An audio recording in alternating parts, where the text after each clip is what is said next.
But you know that he's going to be on time every time, and you're late, and because he's not going to be late. Every time? Yeah, he's going to be on time every time. He's little broing Travis Hunter right now. Cam Ward was known as the least covered first overall pick in a long time. And clearly, y'all kids don't know who Trevon Walker is. But that's not the point. The point is that I'm not going to fall victim to that. I love Cam Ward's game, and I think it's something that really extends past just this being a quote-unquote weak quarterback class. I think the more that we see him throw the football, the more that it's starting to really confirm a lot of the suspicions in the positive things that we have to say about it. The arm angles, the velocity, the speed, the accuracy, the processing ability. And speaking of speed, we're not even talking about him being able to run the ball, which he can do pretty decently. Cam Ward is somebody who I think is going to be electrifying for the Tennessee Titans, and I think he's going to play a lot of good football for a very long time in Tennessee. So let's go ahead and hop into a few of these OTA clips, as well as some interviews from head coach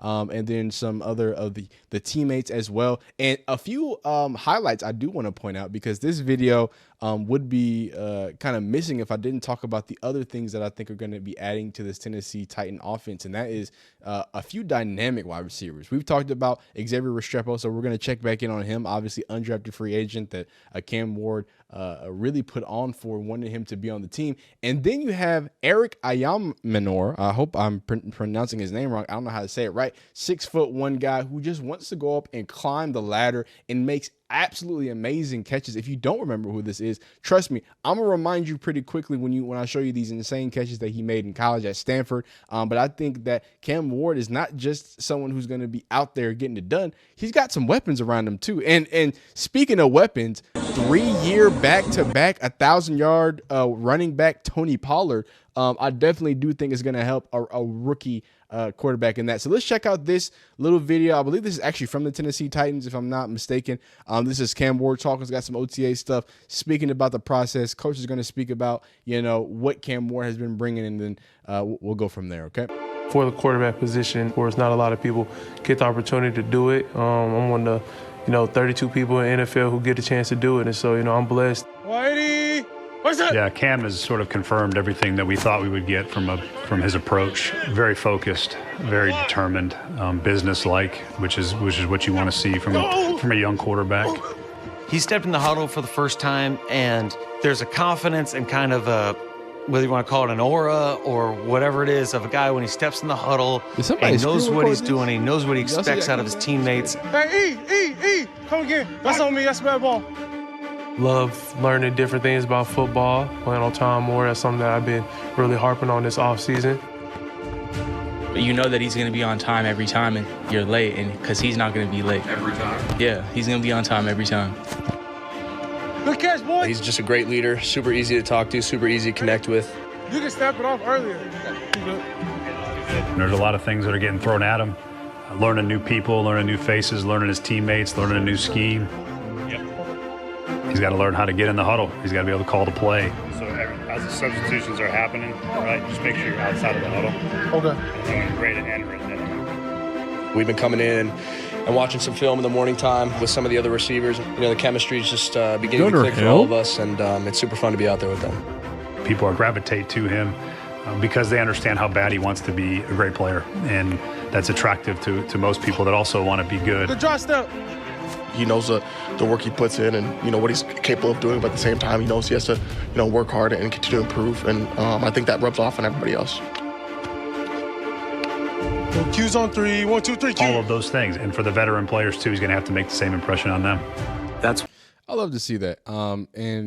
Again, as much as that we can sit here and talk about the arm angles, which we will talk about the arm angles and the great passes and his physical ability. I think that it's important to take time out when speaking, especially specifically of quarterbacks, right?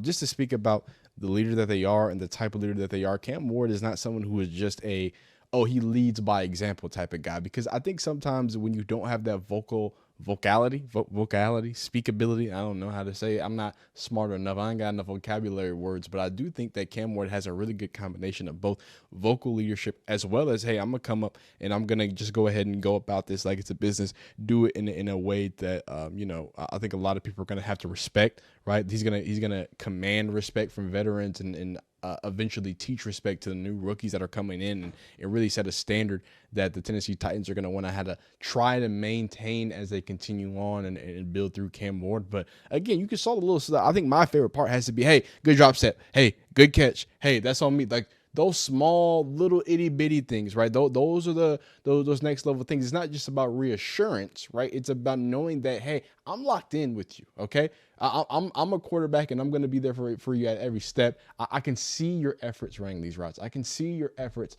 taking the extra steps. I can see that, hey, we talked about this thing in the huddle, or we talked about this in the early morning, film session. And now I'm seeing you apply it. Now I'm seeing you try it. Now I'm seeing you see what we can do.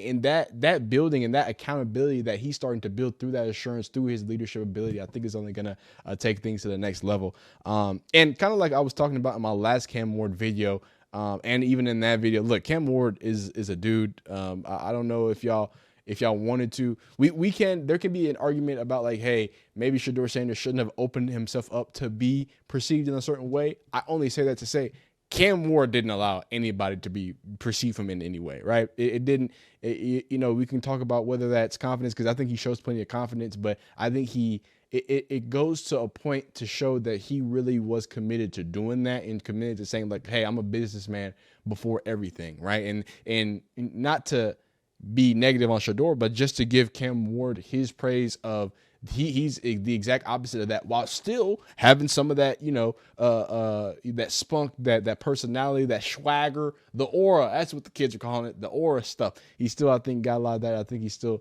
can have that at the same time. So here's head coach Titans Brian Callahan speaking about that work ethic and when he comes in to get his work done. That conversation, there's everybody always starts out of the gate pretty hot, but you start to get into the actual routine and you understand how long of the season it is and the marathon that it is for young players from the time they finish their college season to the time they finish the NFL season.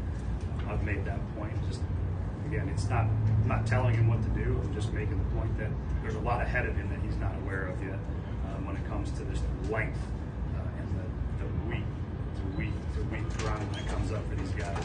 And it is a marathon. This is a long run for these young players, and all of them have to have the same sort of mindset that you're trying to get better every day, trying to put the work in that's required. But there's also that element of this is going to go all the way into January every day for the next however many months, and there is a bit of pace that's probably required. So they learn, they figure it out. You try to help them and give them advice and point it out when you can. But I have no problem with guys trying to get the work in.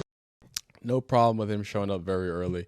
And obviously, as the head coach, again, the diplomatic aspect of that, being able to speak about, hey, man, there's other rookies doing that too. And kind of like Gunnar Helm spoke about, right? This is a guy. And by the way, former Longhorn, that's my guy.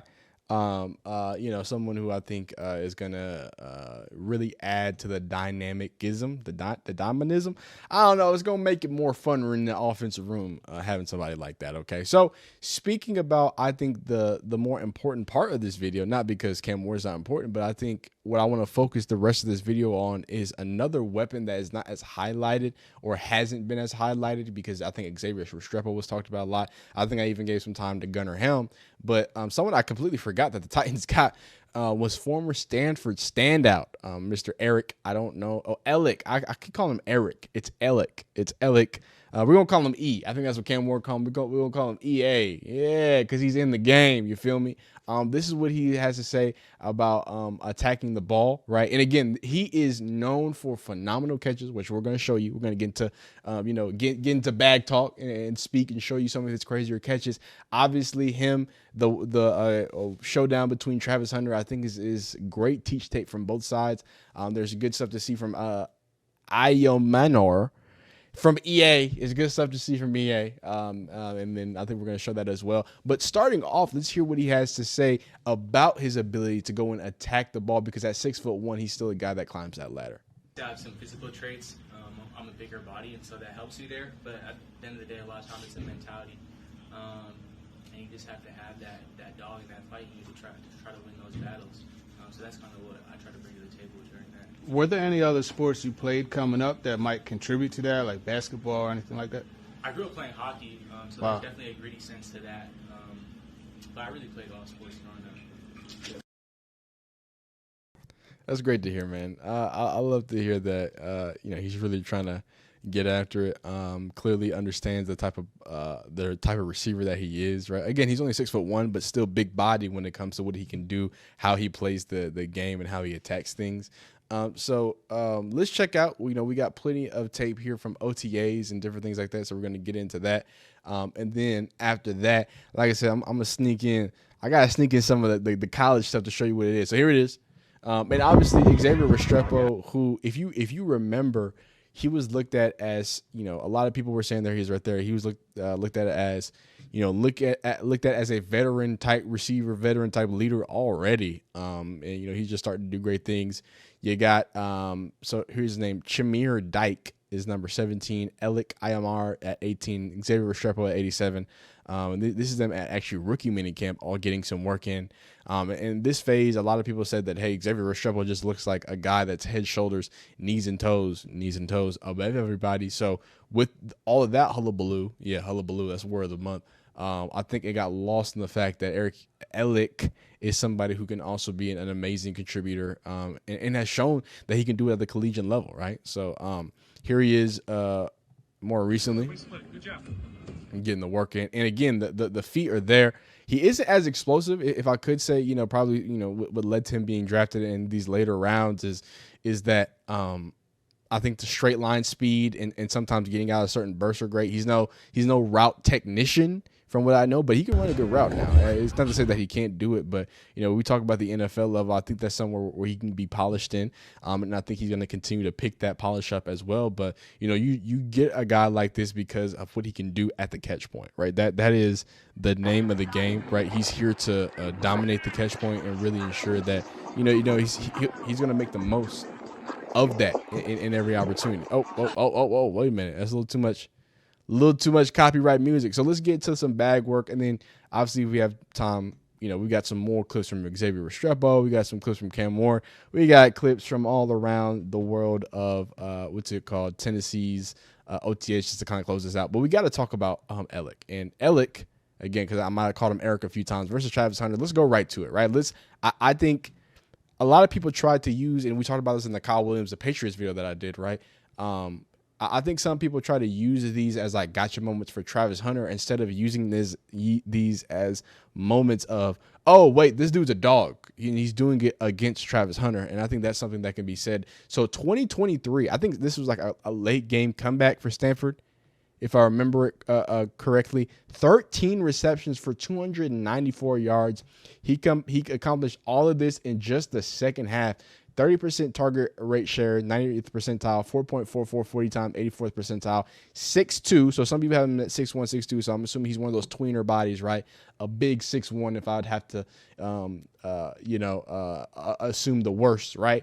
And he plays like a 6'2" guy, right? He really makes me, when I was looking at him, I was thinking, okay, him and Will Shepherd. I just thought they were in the same breath because I thought they were the same size. Will Shepherd is more of a 6'3" guy.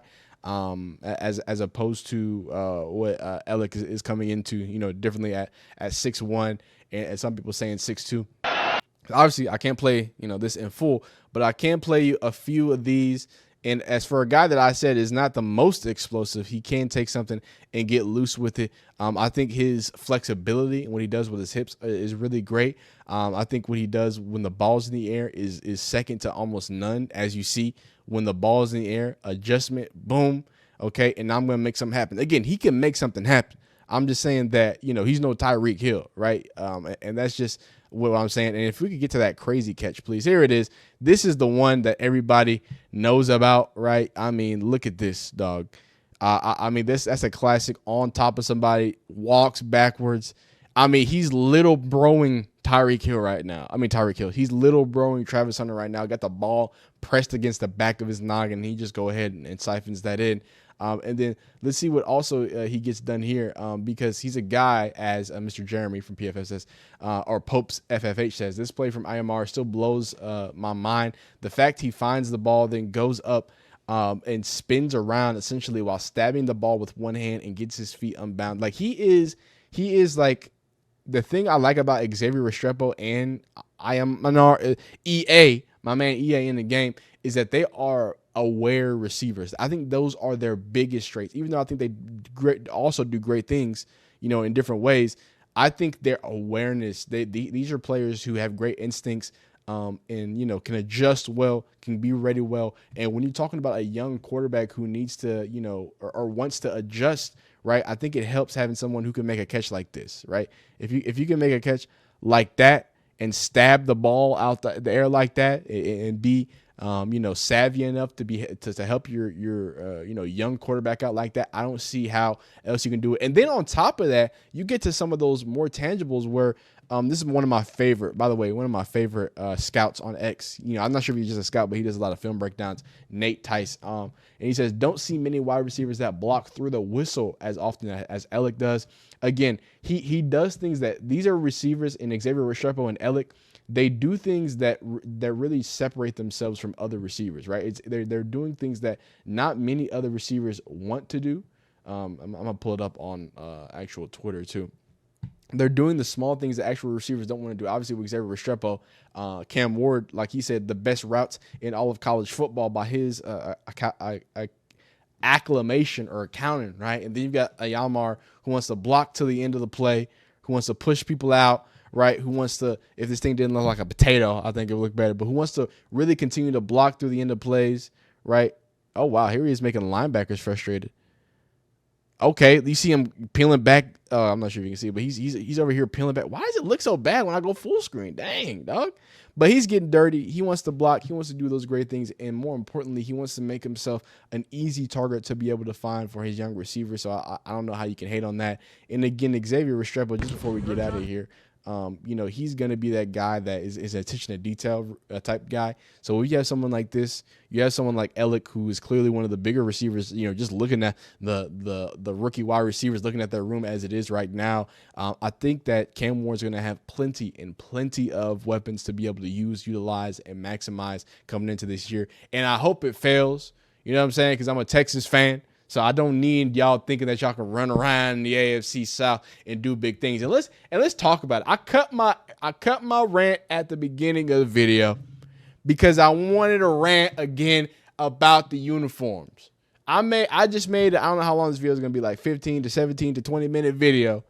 I talked about how amazing Cam Ward is, his leadership qualities, all of these other things. I talked about your gem of wide receiver out of Stanford, who's going to do great things, who is great at the catch point. Xavier Restrepo, the ability for him to bolster that wide receiver room. But I guarantee you the only thing I'm going to see comments about is the uniform slander. Huh? What, you mad that a little kid, just a little kid from Houston, huh? I just want the Oilers back. I just want the Oilers back where they belong. I want that beautiful blue back where it rightfully needs to be. Is that a problem? Is that an issue? Oh, but the owners own the uniform. The city owns it, son. Give them back to the city. And also, it's not that big of a deal. Y'all don't have to be like, I was saying some mean things. Like, y'all saying some mean things. Like, I promise you, y'all can make fun of me about my football opinion. We don't gotta go that deep on the uniforms. I love me some CJ2K. I love the little bro state that is Tennessee. They're going to talk about how many Super Bowls, how many. I don't care, son. What have you done for me lately? All right? I'm a hater. What can I say about it? I swear, if y'all win and beat us at all this year, I'll eat crow. I'll do it. But right now, I'm talking that hot shit, boy. Anyway, if you're not a Titans fan, please have a phenomenal day. If you are a Titans fan, please have a phenomenal day. But Oilers uniforms. You feel me? But yeah, continue to like these videos. Like them. I really do think the Titans are going to have a great year. No funny.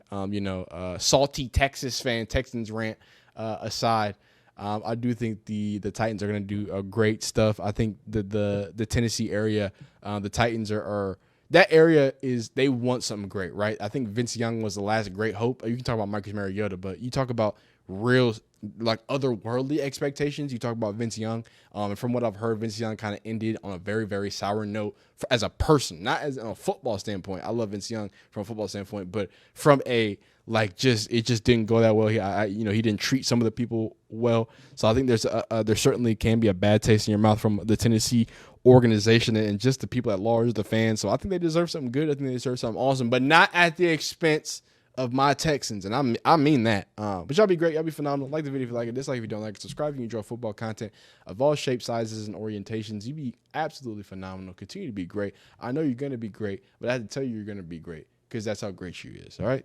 See you next time. Peace.